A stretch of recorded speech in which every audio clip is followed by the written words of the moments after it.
আজকে এখানে করে দেওয়া হয়েছে। শহীদ জিয়াউর রহমান শুধু একজন নেতা ছিলেন না, তিনি ছিলেন একজন চিন্তাশীল ব্যক্তি, যার স্বপ্ন ছিল একটি শিক্ষিত, সচেতন এবং আত্মনির্ভরশীল জাতি গঠন। তার জীবন থেকে আমরা শিক্ষা গ্রহণ করি যে জ্ঞানী জাতিকে উন্নতির দিকে নিয়ে যায়। তিনি সবসময় শিক্ষা এবং জ্ঞান অর্জনকে প্রাধান্য দিতেন।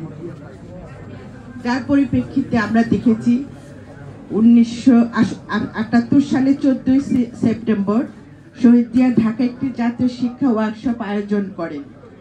এতে শিক্ষা ব্যবস্থার সাথে সাথে যারা জড়িত ছিল সারা দেশ থেকে হাজার হাজার শিক্ষাকর্মী এবং শিক্ষা বিশেষজ্ঞ উপস্থিত ছিলেন।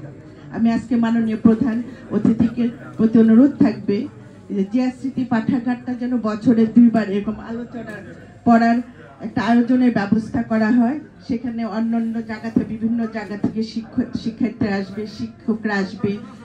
এই যে জিয়ার স্মৃতির যে বর্ণনাগুলি সেগুলি আরো মানুষের কাছে চলে যাবে, নতুন প্রজন্ম আরো বেশি করে জানতে পারবে, তারা উৎসাহিত হবে। আমি আশা করি আগামীতে এরকম একটা অনুষ্ঠানের আয়োজন করবেন। আমি আজকে এখানে মাহাথির যে কথাটা বললো সংস্কার কথা, এই যে সংস্কার বলে, আমি কিন্তু মাহাথির সাথে একমত। যে সংস্কারের কথা এখন উঠছে সেই সংস্কারের প্রবর্তক শহীদ রাষ্ট্রপতি জিয়াউর রহমান 1975 সালে যে তলাবিহীন ঝুড়ি বাংলাদেশ তৈরি করে রেখে গিয়েছিল।